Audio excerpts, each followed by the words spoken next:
6 Skyview Network, sponsored by Terry Lambert Hyundai. We'll have some nice August days this week. Not as hot as it could be, is the way I like to put it. We will have some isolated storms around, but still plenty of sunshine. I'll have all the details on the forecast coming up. Now on News Channel 6 at 5, election season rapidly approaching, how Georgia election leaders are preparing.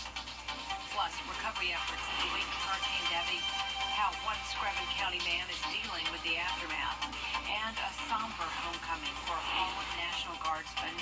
From Television Park, this is WJBF News Channel 6 at 5. Good evening, everyone. I'm Jenny Montgomery. Thank you for joining us. Coverage you can count on begins with the November election just 12 weeks away. Time now for our first check of our forecast with Chief Meteorologist Jenna Petracci. Well, Jenny, beautiful blue skies matching our dresses today. So happy to see the sunshine to start the work week. We do have a few puffy cumulus clouds out there, but overall looking good. It's nice and dry. You're looking at our Terry Lambert Hyundai Skyview cam over the river. Temperatures are in the low to middle 90s right now. 93 in Augusta, 95 in Louisville. Aiken only at 91 and 90 in McCormick.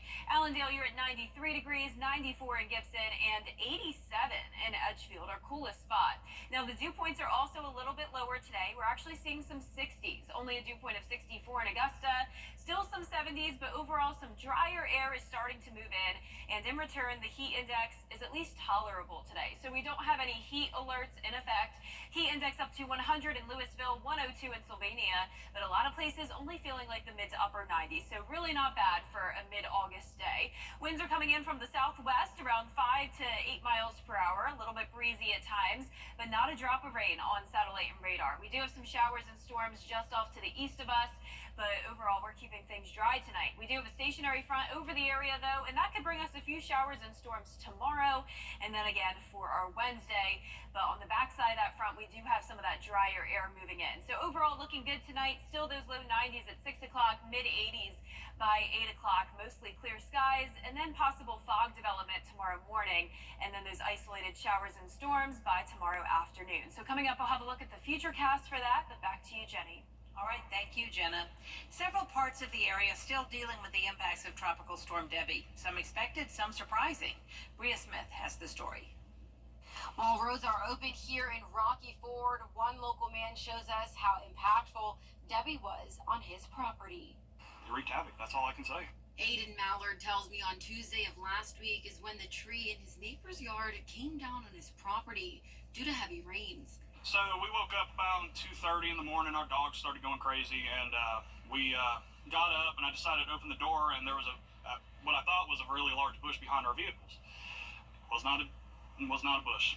It landed on a truck in his yard, but says it easily could have landed on his home where he and his family were sleeping. Ended up destroying my truck, and I mean, it definitely wreaked havoc here in Rocky Ford. Mallard tells me Rocky Ford saw up to 14 inches of rain last week, and while it's dried out now, he has to clean up the damage. Rocky Ford Mayor Ken Mock released in a statement, "At the height of the storm, we experienced flash flooding that even the elders in this town had never witnessed before. Water was waist deep, flowing across Highway 17 under the intersection at the caution light." The water ended up coming so far, the geese were actually swimming in my dad's backyard, and there's not supposed to be a pond back there. So they enjoyed that quite a bit. Obviously, it's receded now. Highway 17 was the road that was closed due to flooding, but has since reopened. Nothing can keep us down here in Rocky Ford. We come together, we make sure everybody's happy, everybody's healthy. Mallard says while Debbie left a major impact on the area, he's glad his community can come together during times of need. In Screven County, Bria Smith, WJBF, News Channel 6. If you drive by SRP Park in North Augusta, you might have noticed some orange seized signs on parking decks nearby. Aiken Bureau Chief Sean Cabbage is live now with the details. Sean? Hey Jenny, it's good to be with you. These orange signs definitely caught a lot of people off guard, but don't worry, the parking decks are still open. The issue here is a tax problem. These parking decks were part of the original development. They're busier now with new apartments and businesses. The reason for the signs? More than $145,000 of unpaid property taxes by the deck's owner, Greenstone. Notices sent by mail have been returned. Typically during this time of year, all the taxes become due on those types of properties, and they were delinquent on their taxes. We feel that they should clear that up soon. You can still use the decks as usual, but hopefully they'll clear that up very soon, that we can get that sign off of there. And back here live now, if the taxes aren't paid, the property could be put up for sale on Monday, November 4th. Live in North Augusta, I'm Aiken Bureau Chief Sean Gabbichstock, WJBF News Channel 6. In Emmanuel County, the body of a Georgia National Guard soldier is coming home. A Columbia County man is behind bars on child exploitation charges. Brian Randall is charged with 2 counts of sexual exploitation of a minor and 2 counts of contributing to the delinquency of a minor. Investigators say Randall gave 2 young girls alcohol, then asked for videos of themselves engaged in explicit conduct. A suspect in a domestic violence case is recovering after a car chase with deputies. Columbia County investigators say Bradley Gooding started shooting from his vehicle during a chase on Roland Road. Authorities say when he reached Old Louisville Road near Jamie Drive, he crashed and was found with a self-inflicted gunshot wound to the head. Gooding is currently in the hospital. August is National Breastfeeding Month, honoring the work that helps support both new moms and a sustainable lactation field. Tuesday on Jenny, lactation specialists say breast milk is the most important food a baby can have. The CDC reports 80% of babies born in Georgia and South Carolina start out being breastfed, and many are still nursing at 6 months. Our experts from Piedmont Augusta explain why breast milk is so beneficial to infants. Every time a baby nurses, a baby is getting immunities passed along through mother's breast milk. But babies that are breastfed have less GI disturbances, they have less ear infections, they have less respiratory infections, they in fact have less asthma, diabetes. Breastfed babies are less obese. It's just huge health benefits. We'll also hear how breastfeeding benefits new moms, too, and meet local artist Margaret Hunt, who tells us about her creations on display now in North Augusta's Arts and Heritage Center. It's all coming up Tuesday at 12:30 on Jenny. Coming up, troubling data on cancer cases among men. Why a study is predicting a surge in diagnoses in the next 25 years. And over the next few days, we will have some isolated storms around, but still plenty of sunshine. And on top of that, some cooler temperatures headed our way. I'll have all those details coming up. There is something that is not. A new study is projecting a rise in cancer cases and deaths in men, with the number of cases expected to double worldwide in the next 25 years. Rena Roy has more. A new study out in the journal Cancer predicting a rise in cancer cases and deaths among men by 2050, with new cases expected to go up from just over 10 million to 19 million worldwide, and global deaths expected to rise 93%. There are some reasons that scientists look to. Number one, biological reasons. So also, men are more likely to engage in high-risk behaviors, for example, smoking, alcohol, and there's also an occupational exposure. Men are more likely to be factory workers and be exposed to toxins. Experts say they also may be less likely to access health care, and there are fewer screening options specific for men. The risk is highest for men living in developing countries and of older age. And what we see is that in older men, in the aging population, the risk is even higher. We're talking about higher than 100% increase when you look at the year 2050. Experts say early detection is key. That means getting screened regularly for colorectal cancer at age 45 and consider beginning prostate cancer screening at 50 years old. I use average patient age or average risk for a patient. If you have a higher risk, for example, if you have a family history, or for black men, you should start having these discussions earlier. It's a sign of strength and intelligence. Researchers say back in 2020, global cancer rates in men were already 43% higher than in women. The gap only expected to widen in the coming decades. Rena Roy, ABC News, New York. Still ahead, an unexpected consequence from last week's storms. How to deal with a surge in mosquitoes after the forecast. Weather headlines on WJBF News Channel 6. Brought to you by Hickson Roofing. If your roof needs fixing, call Mr. Hickson. It's the roof.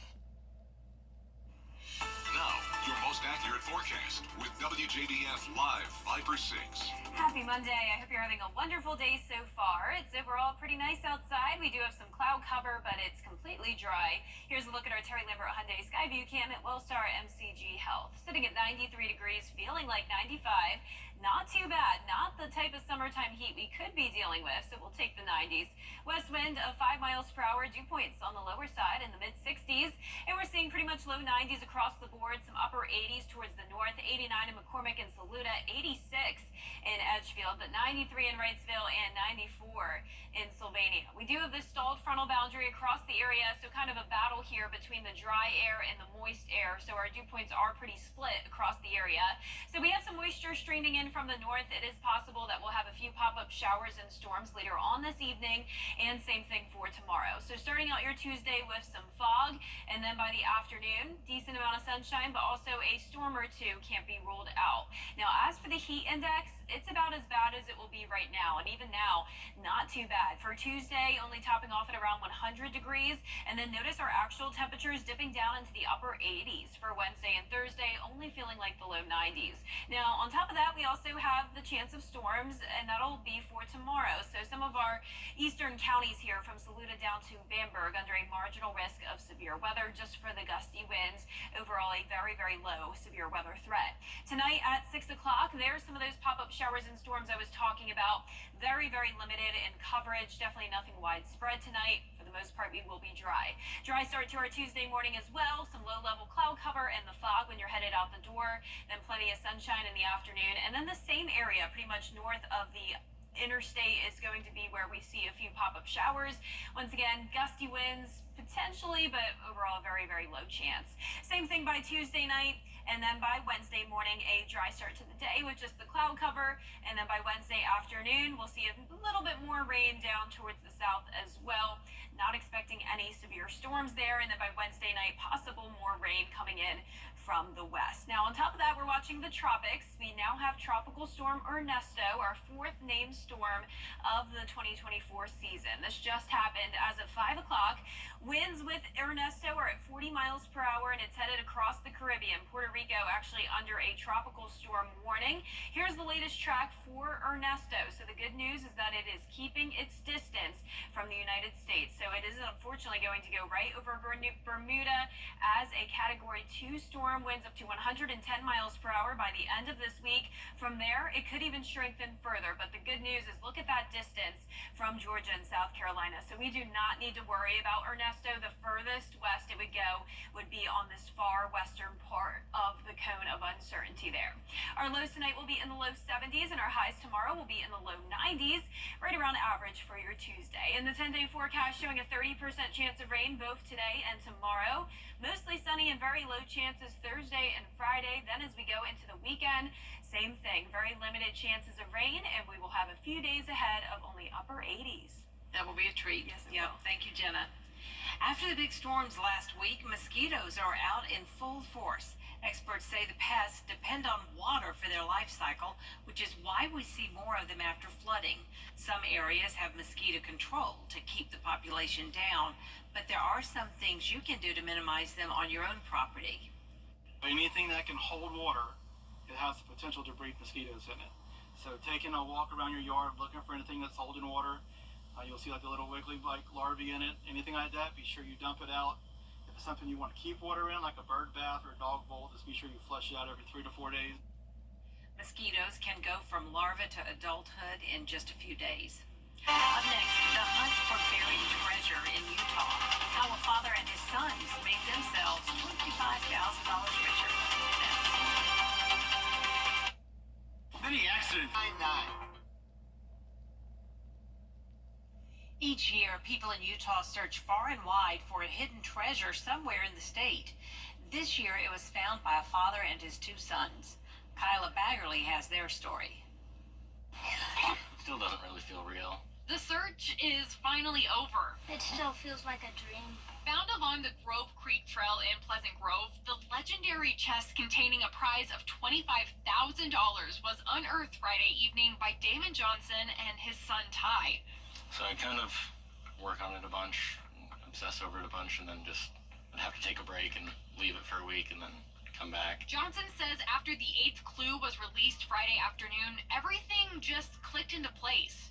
They had, in the hint, they had posted a picture of the rock that was buried by, well, not really buried, covered by, when we came around a bush when we were looking for it, and I saw the rock, and it was kind of a different angle, so the rock looked a little different. I was a little suspicious. David Klein and John Maxim, the creators of the hunt, say while it's bittersweet to see this year's poem hunt end, there is a sense of pride and relief. We're always excited to meet the treasure hunters and to have a resolution of the hunt. It's exciting to meet the family that found the treasure and to know that it got solved and how it got solved, and there's a resolution and ending to it. And while this hunt comes to an end, they say things will pick up again in a few months' time. So our QR hunt's probably the next one, which we usually do in the fall, September, October. If we can organize it in time, because it's a lot of work. It's a lot of moving pieces for that hunt.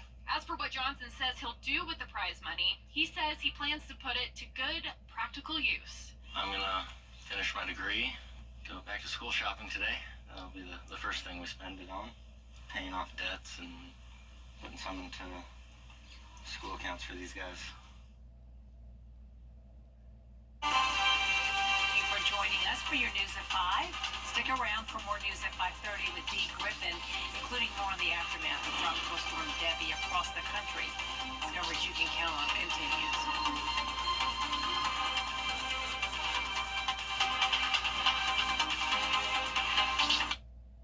I've been involved.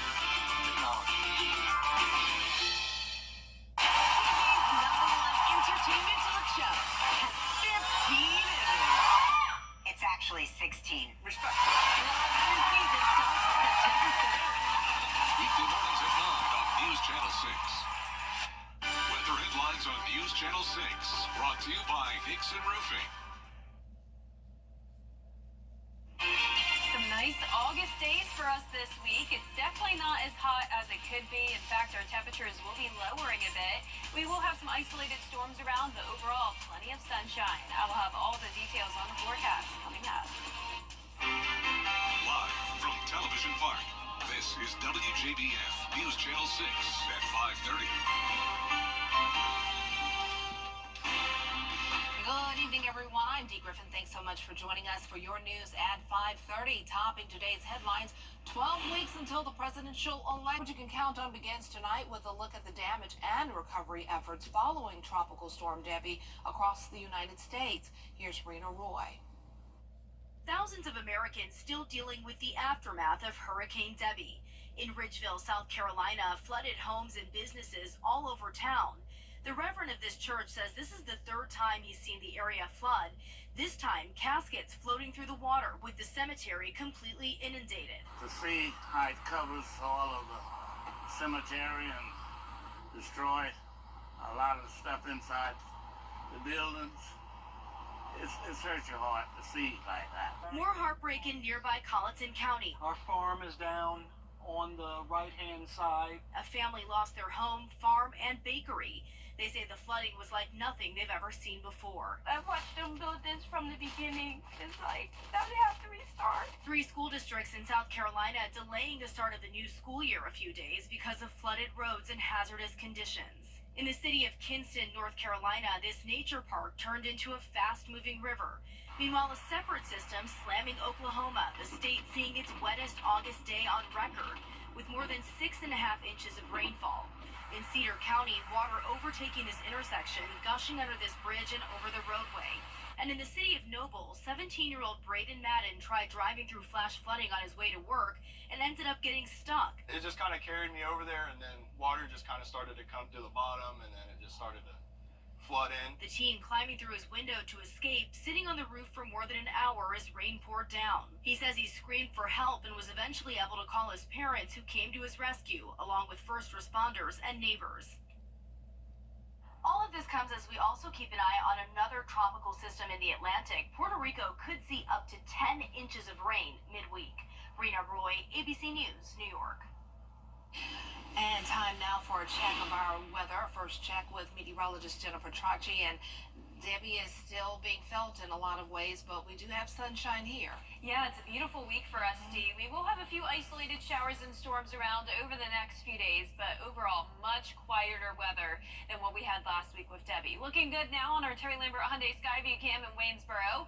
Plenty of sunshine out there. Temperatures in the low to mid 90s, 93 in Augusta, 95 still in Louisville, 91 in Millen. Wrightsville, you're at 92, and actually some upper 80s here as well in both Edgefield and Washington. The dew points are also lower today. We're actually seeing some 60s. Dew point of only 64 in Augusta. And then return, the heat index is much more tolerable today. So we don't have any heat alerts in effect. Heat index only up to around 100 degrees in Sylvania and Allendale. Winds coming in from the southwest, pretty light, only up to around 5 to 6 miles per hour.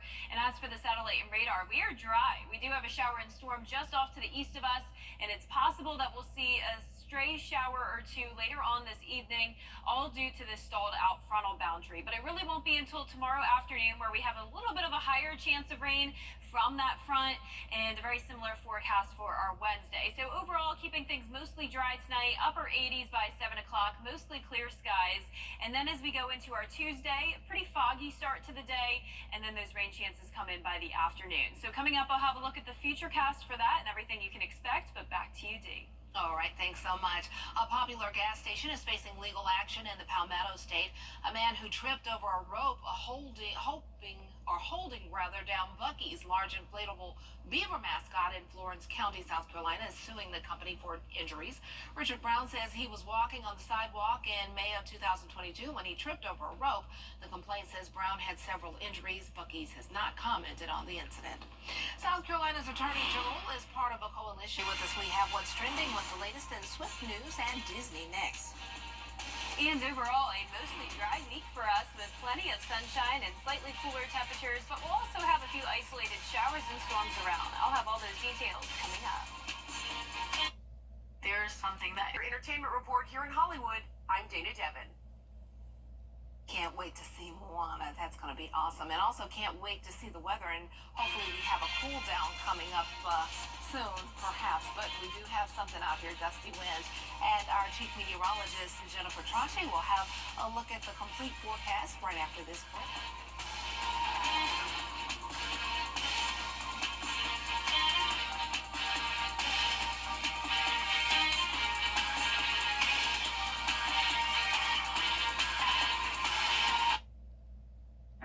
Located at 383 Tower Drive in Augusta.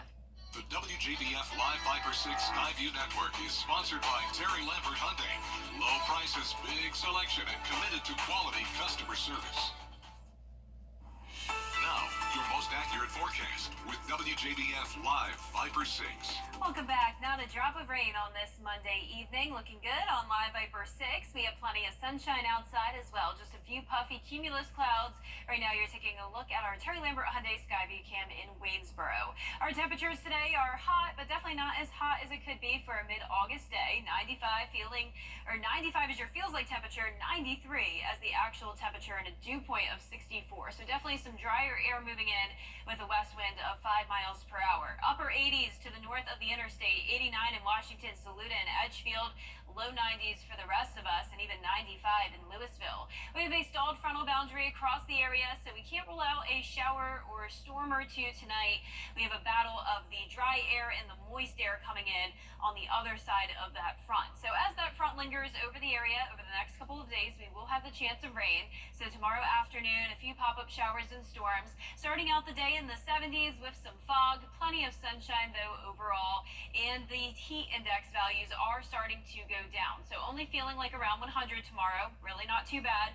Then low 90s as your feels like temperatures Wednesday and Thursday, and that's because the actual temperatures are dropping into the upper 80s, which is well below average for this time of the year. We do have the chance of some gusty winds tomorrow, anywhere from Saluda County down to Bamberg. That will be with the storms that come through in the afternoon. So let's go right into our futurecast now. Tonight at 7 o'clock, really not much rain. That's about it.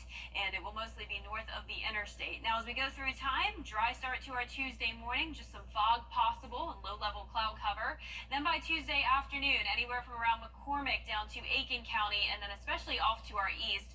That's where we could have some heavy downpours, possibly some minor flooding issues, and those gusty winds. Now by 11 o'clock Tuesday, becoming very spotty, and then once again Wednesday morning, a dry start to the day, just with some cloud cover. Afternoon showers and storms continue to pop up, but not expecting those to be strong to severe. And then by 8 o'clock Wednesday, a bigger batch of rain possibly moving in from the west. We're also watching the tropics. We now have our 5th named storm. This would be Ernesto, formed at 5 o'clock, winds at 40 miles per hour, and this is great news for us. It is not a threat to Georgia or South Carolina. Remember, with these cones of uncertainty, it's possible that it could go anywhere from the center point to the furthest west or east point, but even the furthest west, still very far away from us. So it is possible that it will be a Category 2 storm right over Bermuda by this weekend. But once again, no concerns here in the United States. Our lows tonight will be in the low 70s and our highs tomorrow will be in the low 90s. And before we get to our 10-day forecast, have to give a shout out to a very special person. This is Sierra. She was my weather intern all summer long. Unfortunately, it was her last day last week, but she got to come in and show off her new skills with her parents and family members. So I had a great time with her all summer long, and especially it was great meeting all of her family. So thank you, Sierra, for all your hard work this summer. And now on to our 10-day forecast, just around a 10 to 30% chance of rain each day.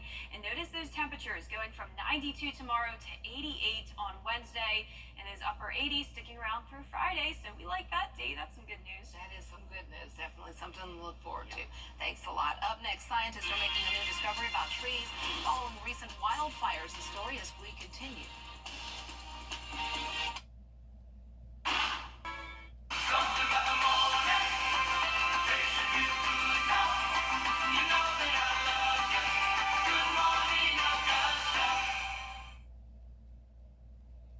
Did you know that trees can hold their breath? Well, some researchers in Colorado made a strange discovery during some recent wildfires. As thick smoke filled the air near a stand of ponderosa pines, the scientists studied the small pores on the surfaces of their leaves. They discovered that the pores close when they encounter smoke. In other words, they stop taking in carbon dioxide and releasing oxygen until it's safe to breathe again. Oh, wow, that's pretty cool. Pretty interesting to know. They protect themselves. Well, that does it for this edition of News Channel 6 at 5:30. Stay with us for your news at 6 with Jenny Montgomery. She'll have more details on